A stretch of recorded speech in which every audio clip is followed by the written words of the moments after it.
Bismillahirrahmanirrahim. Assalamualaikum warahmatullahi wabarakatuh. Baik adik-adik, hari ini kita berjumpa lagi di mata kuliah Statistik Ekonomi, di mana pada hari ini kita akan membahas materi ukuran nilai pusat. Jadi berbicara mengenai data penelitian, dari data tersebut harus diketahui ukuran nilai pusatnya. Seperti apa itu ukuran nilai pusat? Kita lihat pengertian nilai pusat yang pertama, merupakan ukuran yang dapat mewakili data secara keseluruhan. Artinya, jika keseluruhan nilai yang ada dalam data tersebut diurutkan besarnya, dan selanjutnya dimasukkan nilai rata-rata ke dalamnya, nilai rata-rata tersebut memiliki kecenderungan terletak di urutan paling tengah. Jadi, nilai pusat di sini bisa jadi itu adalah average atau nilai rata-rata dari semua data yang ada. Bisa juga dari data itu disusun, kemudian dilihat data yang nilainya di tengah, itulah nilai pusatnya. Yang kedua, nilai tunggal yang dinilai dapat mewakili keseluruhan nilai dalam data dianggap sebagai rata-rata atau average. Nilai rata-rata dihitung berdasarkan keseluruhan nilai yang terdapat dalam data bersangkutan. Karena itulah nilai rata-rata disebut sebagai ukuran nilai pusat atau ukuran tendensi pusat. Jadi seperti yang saya katakan tadi, average-nya atau rata-ratanya itu biasanya merupakan nilai pusatnya atau data yang ada di tengah-tengah. Seperti apa? Kita lihat. Untuk jenis-jenis ukuran nilai pusat, jadi nilai pusat suatu data bisa diukur yang pertama dengan cara mean, yang kedua median, dan yang ketiga modus. Apa itu mean? Adalah nilai rata-rata dari data yang ada. Jadi mean itu adalah rata-ratanya. Jadi kalau misalnya ada data 2, 3, 3, 4, 5, 6. Nah, dari data tersebut itu dijumlah 2 tambah 3 berapa, tambah 3 tambah 4, kemudian dibagi dengan jumlah banyaknya data. Itulah mean. Kemudian yang kedua ada median. Ini adalah nilai tengah dari data yang ada setelah data diurutkan. Jadi kalau median itu nilai paling tengah. Itulah mediannya. Selanjutnya modus. Kalau modus adalah nilai yang paling sering muncul dalam data. Jadi angka yang paling sering muncul, itulah modusnya. Jadi untuk hari ini kita akan menguliti contoh-contoh soal terkait mean, median, dan modus.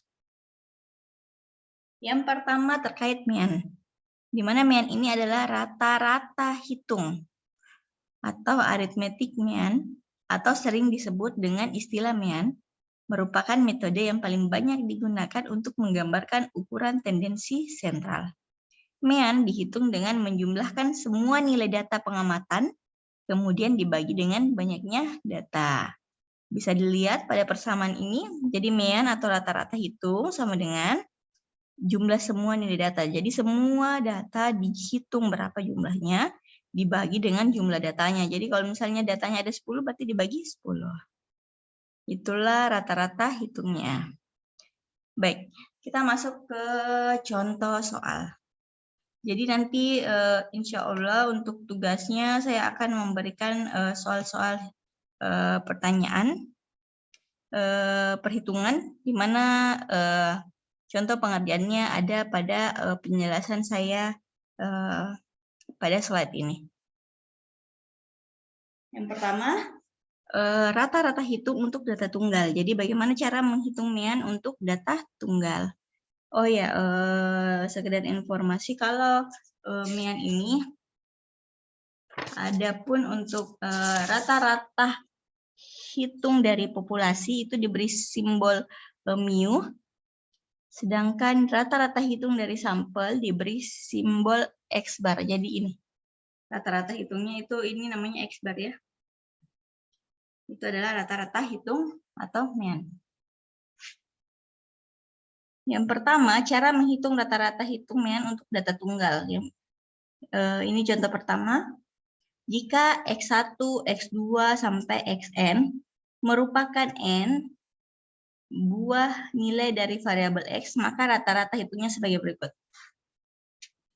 Jadi kita lihat X bar atau mean atau rata-rata hitung sama dengan ini sigma ya, sigma X, di mana X adalah wakil data, jadi semua jumlah data, sigma kan seluruh jumlahnya, sigma X dibagi N, jumlah data. Jadi kalau diuraikan rumusnya, X1 tambah X2 tambah X3 sampai Xn dibagi dengan N, banyaknya data. Bagaimana pengertiannya? Contoh soalnya seperti ini. Hitunglah rata-rata hitung dari nilai. Jadi anggaplah seseorang sudah melakukan penelitian. Dari penelitian diperolehlah data ini. 7, 6, 3, 4, 8, 8. Ini adalah data. Nah, bagaimana cara menghitung nilai rata-rata dari data ini? Nah, kita lihat.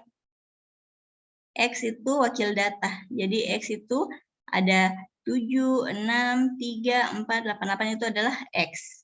N adalah jumlah data. Kita hitung berapa ini jumlah datanya. 1, 2, 3, 4, 5, 6. Ada 6, jadi N-nya itu ada 6.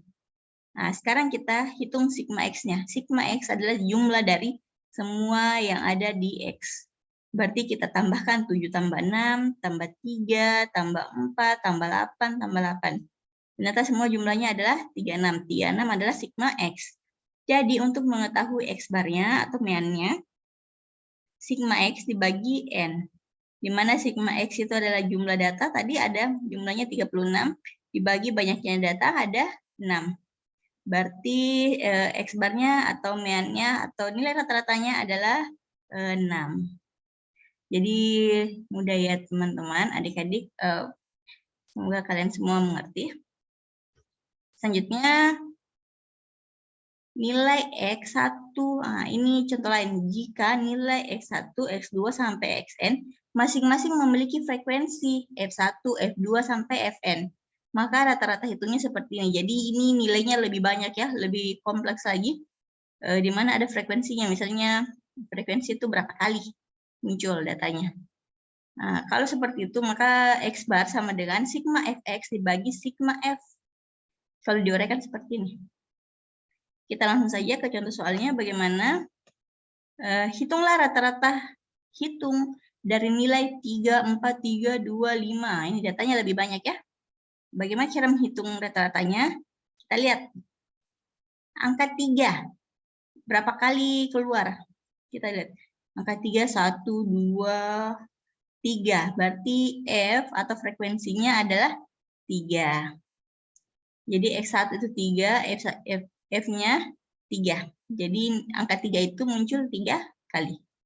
Kemudian angka 4 berapa kali muncul? 1, 2, 3 juga. Jadi X2 itu adalah 4. Di mana frekuensi atau berapa kali munculnya 4 adalah 3.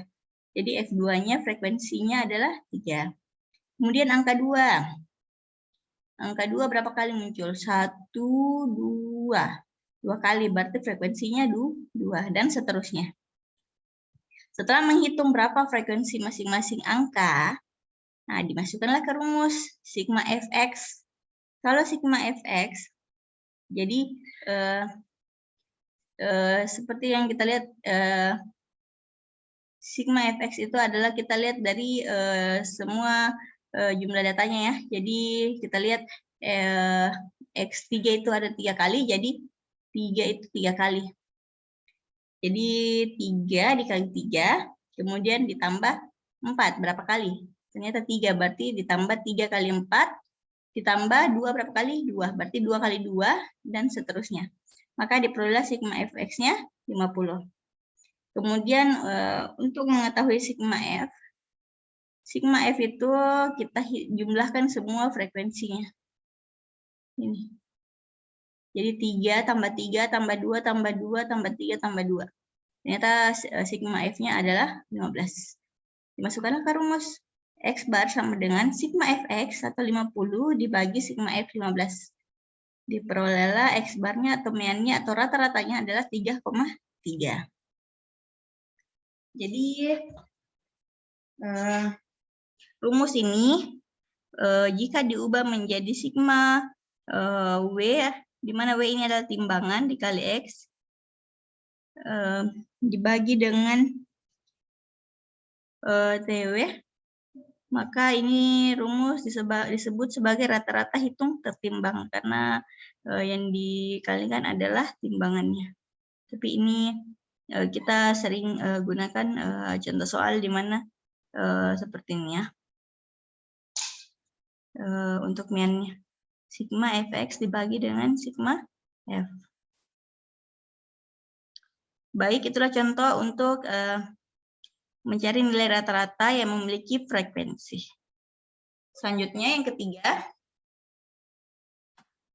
Yang ketiga adalah jika nilai F1, jika F1 nilai yang memiliki rata-rata hitung M1, F2 nilai yang memiliki rata-rata hitung X bar, dan FK nilai yang memiliki rata-rata hitung MK, maka rata-rata hitung dari keseluruhan F1 tambah F2 sampai FK dapat dihitung dengan rumus seperti ini. Jadi ini lebih rumit lagi data yang ada. Kita lihat saja langsung contohnya. Sebuah perusahaan memiliki 40 pekerja. Dari keseluruhan pekerja, pemilik perusahaan memberikan gaji, yaitu 5 orang dengan gaji 350 per bulan, 10 orang digaji dengan 250.000 per orang, dan 25 orang digaji dengan 125.000 per bulan.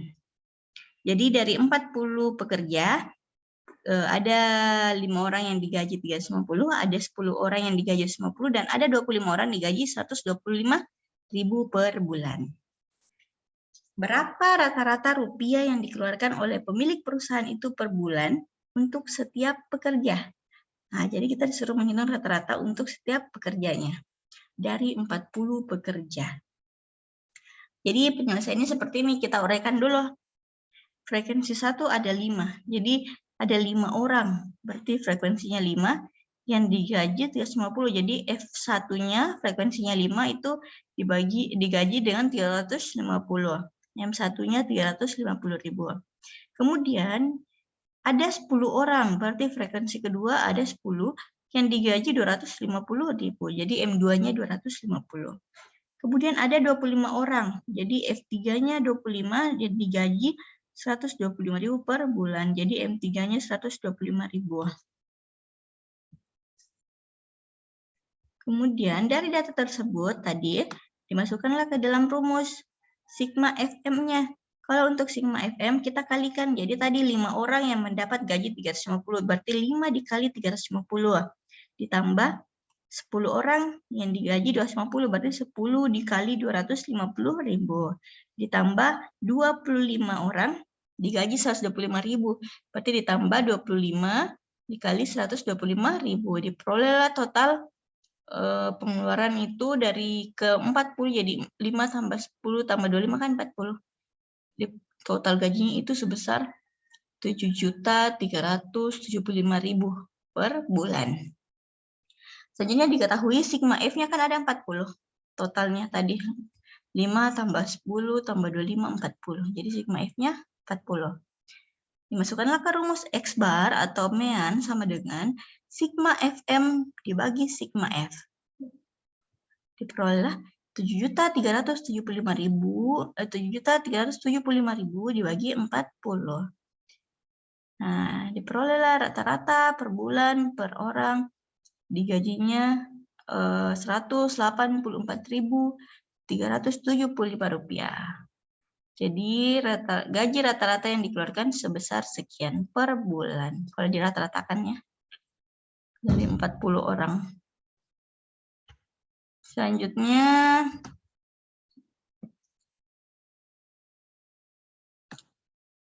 kita lihat yang kedua, rata-rata nilai statistik. Jadi ini contoh kedua ya. Rata-rata nilai statistik 40 mahasiswa adalah 77,1. Jadi ada 40 orang mahasiswa, kalau dirata-ratakan nilainya adalah 77,1. Kemudian masuk lagi seorang mahasiswa sehingga nilai rata-rata menjadi 77,5. Jadi ada tambahan satu mahasiswa. Dengan masuknya tambahan satu mahasiswa, nilai rata-ratanya naik menjadi 77,5. Pertanyaannya, berapakah nilai statistik mahasiswa yang baru? Jadi kita hitung. Yang pertama ada 40 mahasiswa, berarti F1 ada 40. Kemudian tambahan satu orang, berarti F2-nya ada 1. M1-nya tadi rata-ratanya mu-nya 77,1. Kemudian M2-nya ini yang mau dicari. Dimasukkanlah ke rumus. Seperti ini. Jadi F1 kali M1 tambah F2 kali M2 dibagi F1 tambah F2. Diketahui tadi F1-nya 40, dikali M1-nya 77,1, ditambah 1 kan F2-nya. Dikali M2 yang mau dicari. Dibagi F1-nya 40, F2-nya 1. Dihitunglah semua jumlahnya, ternyata diperoleh M2 sebesar 93,5. Jadi nilai statistik mahasiswa yang baru sebesar, jadi nilainya itu 93,5.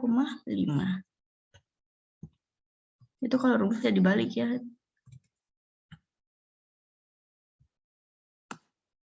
Selanjutnya yang kedua, berbicara mengenai rata-rata hitung, tadi kan ada untuk data tunggal. Sekarang kita masuk ke rata-rata hitung untuk data berkelompok. Untuk data-data berkelompok, rata-rata hitung atau MEA dihitung dengan menggunakan 3 metode. Ada metode biasa, simpangan rata-rata, dan metode coding. Kita masuk ke pembahasan metode biasa. Apabila telah dibentuk distribusi frekuensi biasa dengan F1 frekuensi pada interval kelas ke I, X1 XI, titik tengah interval kelas ke I, maka rata-rata hitung MEA dapat dihitung dengan rumus X bar sama dengan sigma Fx dibagi sigma F, di mana sigma F sama dengan N.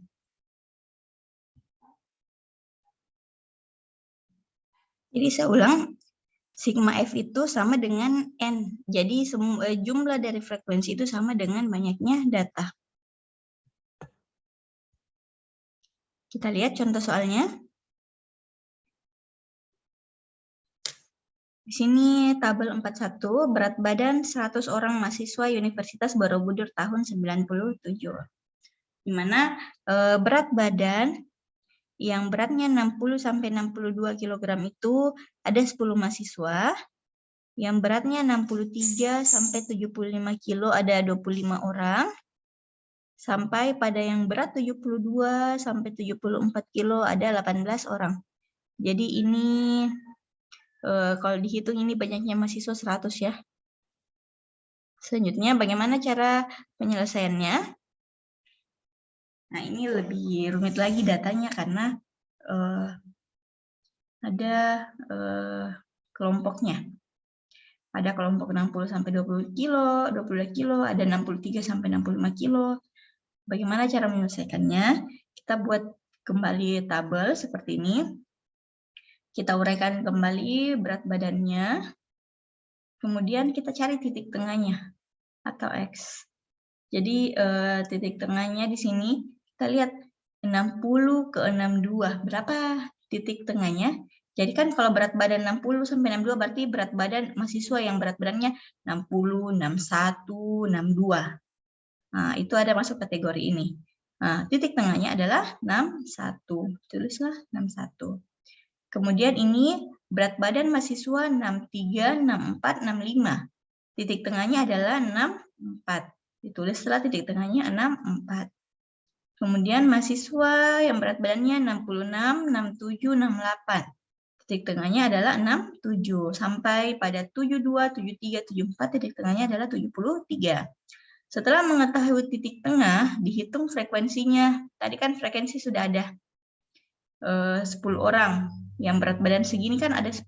Berarti pindahkan saja langsung 10, 25, 32, 15, 18. Itulah frekuensinya.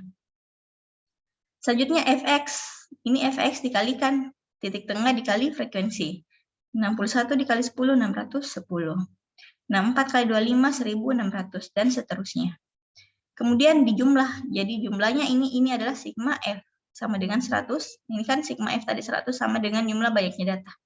100 orang. Jadi sigma F 100, sigma Fx adalah kalau ini total diperoleh nilai 6.718. Dimasukkanlah ke rumus X bar atau mean sama dengan sigma Fx dibagi sigma F. Jadi 6.718 dibagi 100. Diperolehlah 67,18. Jadi dari 100 mahasiswa rata-rata berat badannya adalah 67,18 kilo. Jadi seperti itu ya untuk data berkelompok. Selanjutnya yang kedua, tadi yang pertama kita bahas itu metode biasa ya. Yang kedua kita masuk ke metode simpangan rata-rata. Di mana apabila M adalah rata-rata hitung sementara, maka rata-rata hitung dapat dihitung dengan rumus X bar atau mean sama dengan rata-rata hitung sementara ditambah sigma FD dibagi sigma F. Di mana kita lihat di sini M adalah rata-rata hitung sementara. Biasanya diambil dari titik tengah kelas dengan frekuensi terbesar. Kemudian ada D itu pengurangan X dikurang M. Kemudian ada X, titik tengah interval kelas, ada F, frekuensi kelas. Seperti apa contohnya? Ini kita lihat sama-sama. Tentukan rata-rata dari tabel 41 dengan metode simpangan rata-rata. Tabel 41 kan tadi ini ya, yang ini. Berat badan, ada 100 mahasiswa. Kemudian penyelesaiannya, dari distribusi frekuensi tersebut, titik tengah kelas modus adalah 67. Maka M sama dengan 67.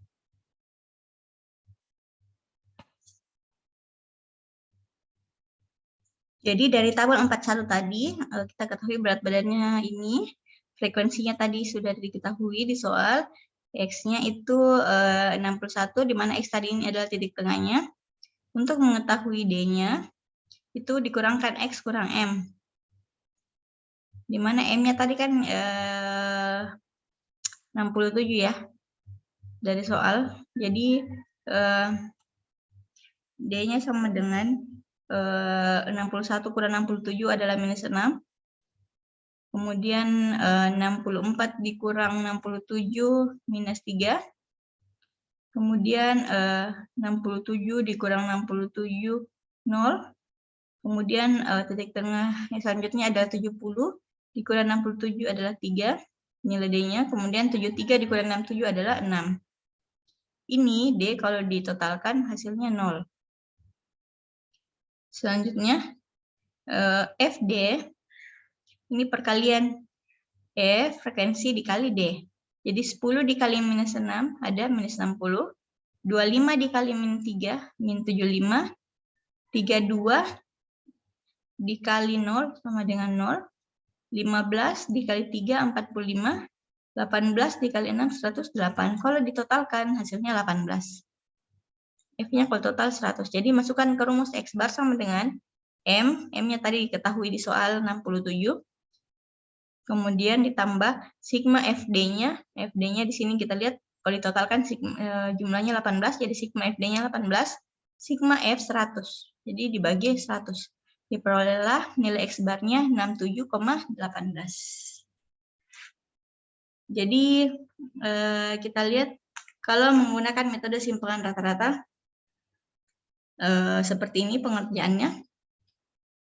Kemudian nilai X bar-nya diperoleh 67,18. Jadi adik-adik bisa lihat ya, di sini tadinya nilainya rata-ratanya atau meannya sama 67,18, cuma cara pengerjaannya rumus yang berbeda. Dan di sini hasilnya juga sama 67,18. Cuma bedanya di sini ada nilai M-nya yang diketahui, di mana ini adalah titik tengah kelas modus. Jadi titik tengahnya diketahui di soal 67. Jadi kalau ada soal yang diketahui nilai M-nya, titik tengahnya, maka menggunakan rumus ini. Tapi kalau tidak diketahui titik tengahnya, maka menggunakan cara pengerjaan yang ini, yang pertama tadi. Baik, selanjutnya metode yang ketiga adalah metode coding. Metode coding sering digunakan apabila dijumpai nilai-nilai dalam data yang berupa bilangan-bilangan besar. Pada dasarnya metode ini merupakan penjabaran dari metode simpangan rata-rata. Rumusnya seperti ini, di mana M adalah rata-rata hitung sementara, C panjang kelas. Kemudian di sini kita lihat ada tambahan 0 plus minus 1 plus minus 2. Oke, kita lihat saja langsung di contohnya ya.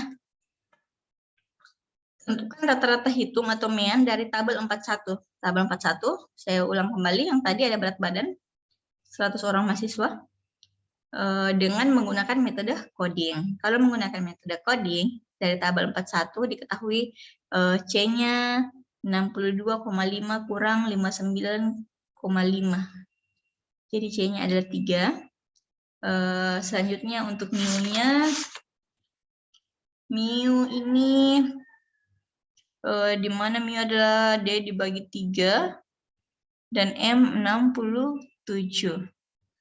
Jadi kita uraikan dulu tabelnya seperti ini. Berat badannya, frekuensinya berapa, nilai tengahnya berapa, D-nya tadi kan kita ambil selisihnya tadi. Ada minus 6, minus 3, selanjutnya kita lihat dari sini. Ini tadi nilai D-nya. Mu-nya ada minus 2. Jadi mu itu, kita lihat ini, mu adalah D dibagi 3. Jadi D-nya minus 6 dibagi 3, dapat minus 2. Kemudian mu-nya min 3 dibagi 3, min 1. Kemudian 0 dibagi 3 hasilnya 0. Kemudian 3 dibagi 3, 1. 6 dibagi 3, 2. Itulah nilai mu. Selanjutnya ada Fu. Ini Fu adalah perkalian antara frekuensi dengan mu. Diperoleh 10 kali min 2, 20. 25 dikali min 1, min 25, dan seterusnya. Lalu ditotalkan. Setelah ditotalkan, X bar sama dengan M-nya tadi diketahui 67. Ditambah C-nya 3 dari sini ya. Kemudian sigma Fu-nya 6. Kemudian sigma F-nya 100. Diperoleh nilai 67,18. Jadi sama ya. Nilai rata-rata dari data tabel 41. Cuma cara pengerjaannya yang beda dan tambahan ada yang tambahan informasi kayak tadi kan di metode simpangan rata-rata diketahui nilai rata-rata hitung sementaranya atau M-nya. Kalau untuk di metode coding diketahui lagi nilai C-nya, panjang kelasnya, dan mu-nya, dicari nilai C-nya dan nilai mu-nya. Itu perbedaannya. Selanjutnya kita masuk ke ukuran nilai pusat yang kedua, yaitu median. Jadi tadi itu kita membahas terkait MEAN saja. Selanjutnya masuk ke median. Median sendiri adalah nilai tengah dari data yang ada setelah data diurutkan. Median merupakan rata-rata apabila ditinjau dari segi kedudukannya dalam urutan data. Median sering pula disebut rata-rata posisi. Median disimbolkan Mi atau MD. Adapun cara mencari median dibedakan antara data tunggal dan data berkelompok. Jadi sama seperti MEAN tadi, ada data tunggal, ada data berkelompok. Kita lihat langsung contohnya. Oh ya, penjelasan dulu. Kalau untuk median data tunggal dapat dicari dengan pedoman sebagai berikut. Yang pertama, jika jumlah data ganjil, mediannya adalah data yang berada paling tengah. Jadi data diurut. Dilihat data yang paling tengah mana, nah itulah mediannya. Itu kalau jumlah datanya ganjil. Selanjutnya, jika jumlah data genap. Nah kan kalau genap jumlahnya tidak ada titik tengahnya. Tidak ada yang pas di tengah nilainya. Nah, kalau datanya genap, mediannya adalah hasil bagi jumlah dua data yang berada di tengah. Jadi kalau misalnya data yang paling di tengah kan ada 2, kalau genapnya itu di total baru dibagi 2. Pedoman tersebut dirumuskan sebagai berikut. Untuk data ganjil, di mana N sama dengan ganjil, jadi kita lihat median atau MI-nya, mediannya sama dengan X N per 2. Untuk data genap, mediannya sama dengan X N per 2 ditambah X N tambah 2 per 2 dibagi 2. Atau secara singkat median dapat ditentukan di mana median sama dengan nilai yang ke 1/2 dari N ditambah 1. Kalian bingung? Kita langsung masuk ke contoh soal. Nah, saya rasa di sini tidak ada lagi yang bingung kalau langsung lihat contoh soalnya. Contoh soalnya adalah tentukan median dari data berikut. Jadi yang pertama A, datanya 4, 3, 2, 6, 7, 5, 8. Bagaimana penyelesaiannya? Urutan data. Jadi semua data ini diurutkan dulu dari yang paling kecil sampai paling besar. Paling kecil kan 2, jadi 2. Kemudian terus lagi 3, 4, 5, 6, 7, sampai 8. Jumlah data atau N itu kita hitung ada berapa datanya? 1, 2, 3, 4, 5, 6, 7. Jadi jumlah datanya ada 7. 7 adalah angka ganjil. Berarti tinggal kita lihat saja. Sebenarnya kalau mau dimasukkan di rumus, median sama dengan X 7 tambah 1.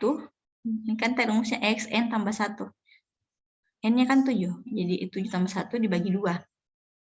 Berarti X 7 tambah 1 kan 8. 8 dibagi 2, 4. Berarti X 4. Nah, X 4-nya kita lihat 1, 2, 3, 4. X 4-nya adalah angka 5. Berarti mediannya adalah 5. Sebenarnya kalau mau lebih mudah lagi, kita lihat saja dari sini. Yang mana angka paling tengah? Kan ganjil. Berarti ada angka di tengah-tengah. Nah, kita lihat paling tengah dari sisi kiri dan kanan adalah angka 5. Jadi di sini ada 3. Di sini ada 3 data. Berarti paling tengah ini 5. Jadi inilah mediannya. Angka 5. Tanpa menggunakan rumus. Kita bisa lihat. Mediannya adalah 5.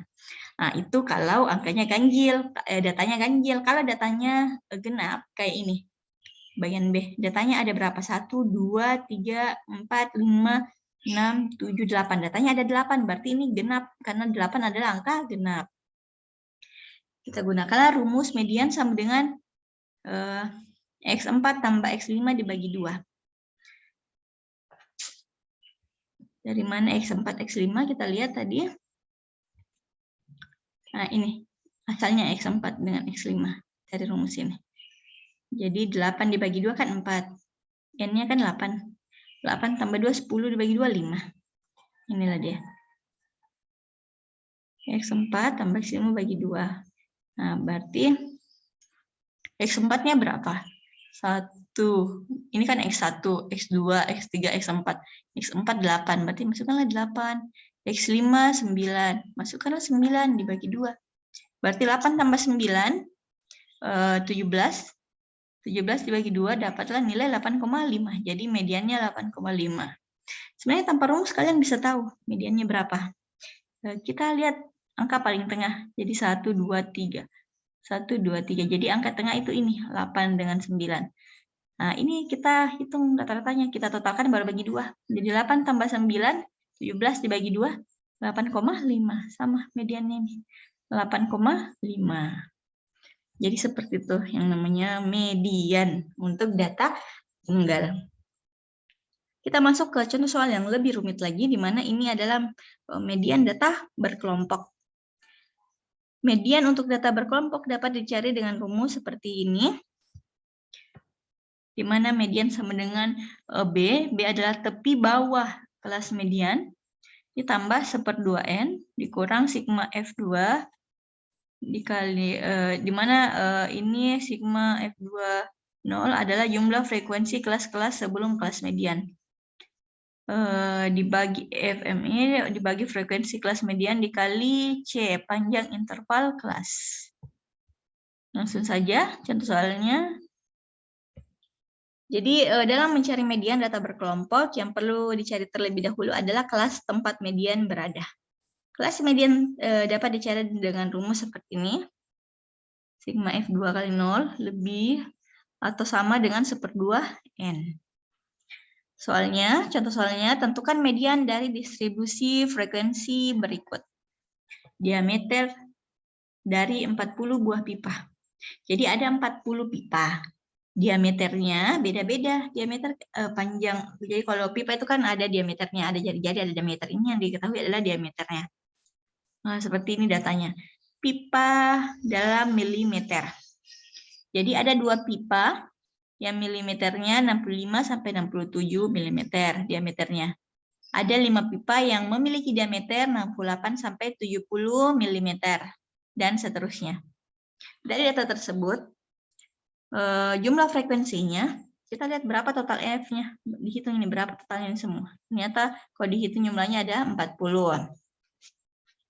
Dan 1/2 N, 1/2 dari N, 1/2 kali 40 adalah 20. Jadi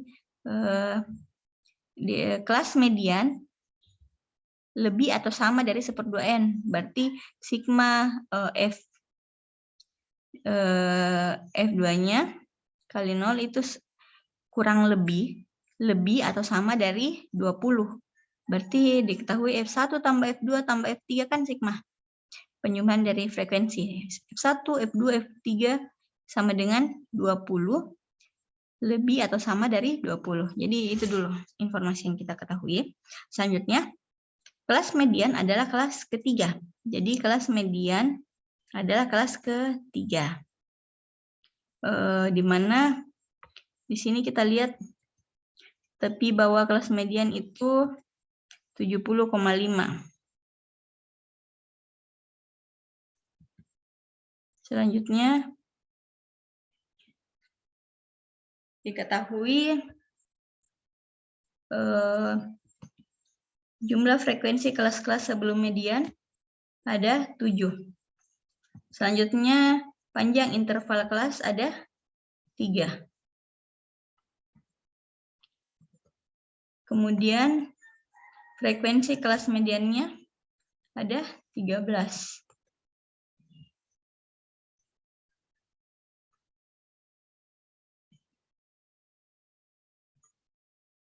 Oke, masukkan ke rumus. B-nya 70,5 tambah 1/2 kali N, 1/2 kali 40. Jadi B-nya 70,5, 1/2 kali 40 ada 20, kurang 7. Ini tadi 7. Dibagi sigma ME-nya 13 dikali C-nya 3. Diperolehlah nilai mediannya 73,5. Titik tengahnya 73,5 dari data ini.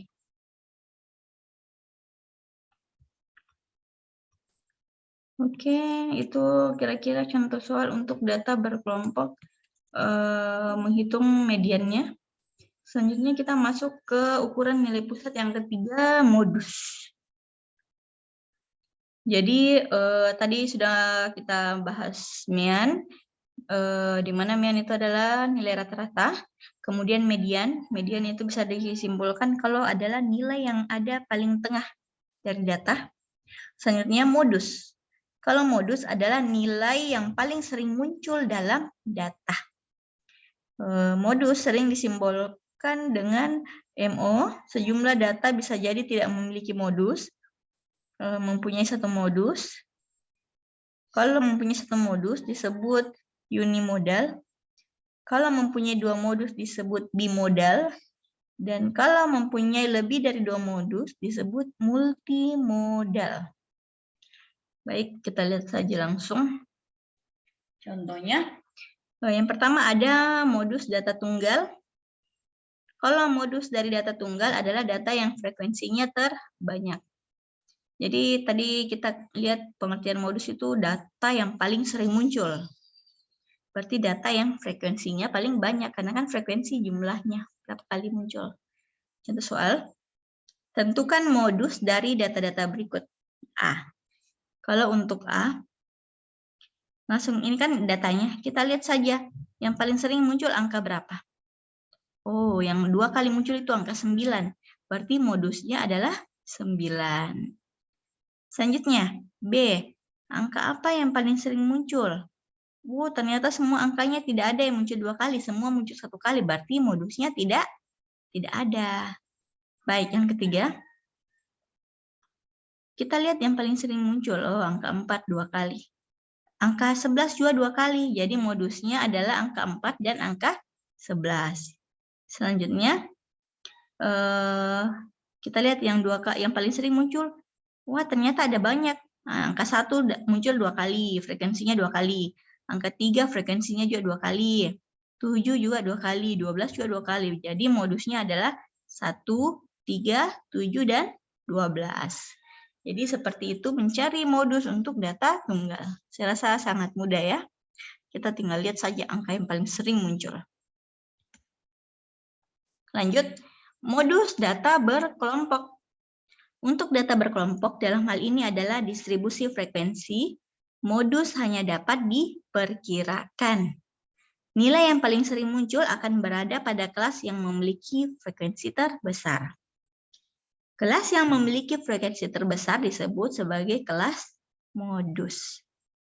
Modus data berkelompok dapat dicari dengan rumus modus sama dengan L, di mana L adalah tepi bawah kelas modus, ditambah selisih frekuensi kelas modus dengan frekuensi kelas sebelumnya dibagi selisih frekuensi kelas modus dengan frekuensi kelas sebelumnya ditambah dengan D2 dikali dengan C. Di mana D2 itu adalah selisih frekuensi modus dengan frekuensi kelas sesudahnya. Adapun C panjang interval kelas. Langsung saja ya di contohnya. Saya rasa kalian akan lebih mengerti kalau langsung melihat contoh soalnya. Contoh soalnya, tentukan modus dari distribusi frekuensi tabel 41. Jadi tabel 41 tadi, tabel yang umur mahasiswa, yang ini ya.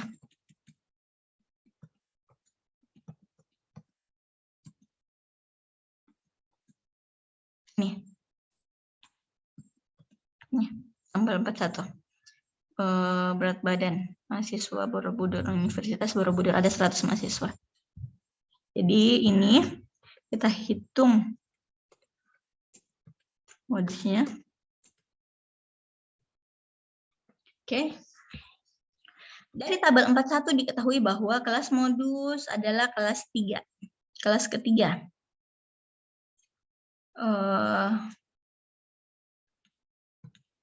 Sorry ya.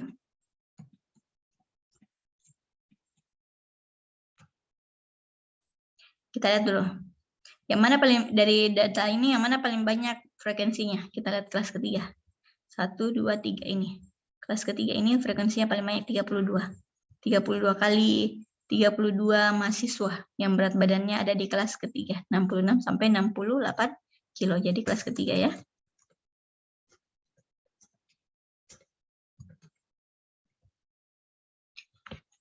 Selanjutnya kita lihat L tepi bawah kelas modus. Kelas modusnya kayak berapa? Sorry, saya ulang.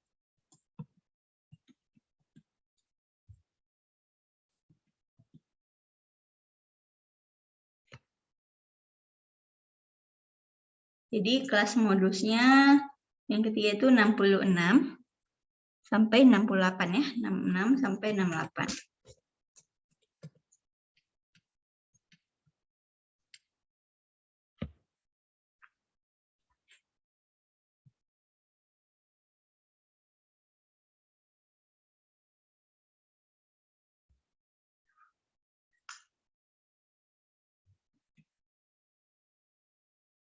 Jadi untuk L tepi bawahnya tadi kan 66 sampai 68. Jadi L-nya tepi bawahnya adalah 65,5.